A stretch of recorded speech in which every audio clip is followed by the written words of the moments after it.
Something that I find myself constantly doing as a high school teacher is reflecting back on my own high school experience, because sometimes you really just think, was I like this? Were the students like this? Were the teachers like this? And I was just reflecting on my lovely experience, and I thought of my freshman year English teacher, and I want to tell you about her because she was chaotic, but I loved her. Missy was all over the place constantly. She insisted on doing paper assignments, which is cool, do whatever you think is best. But she did this really cool thing where she would grade our assignments and fall asleep as she was grading the assignments. So she would be leaving us comments, and then you would just see, it'd be like, oh, good work. And the ink would just drag across the page.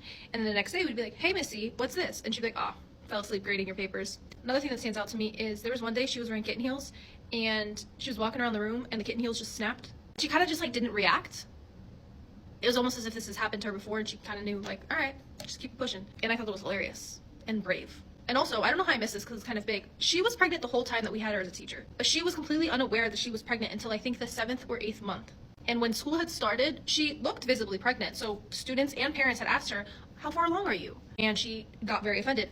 Rightfully so, because if she wasn't pregnant, that would be crazy to ask someone. But she was pregnant. And she finally told us, I think a week or two before she was going to go on maternity leave, she said, hey guys, so turns out I have been pregnant and I'm leaving soon to go on maternity leave. And that was that.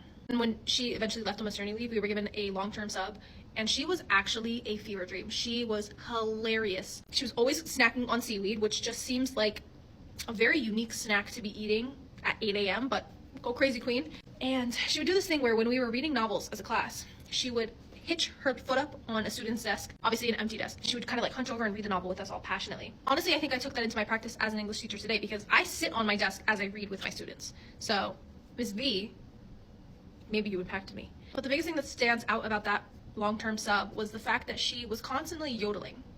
And I'm not too sure why. It's not like she would open class up with a yodel or end class with a yodel. It would just, there would be random spurts of yodels throughout the class. I'm not completely sure why, because it didn't seem like there was ever really an appropriate time to be yodeling, but that was her thing.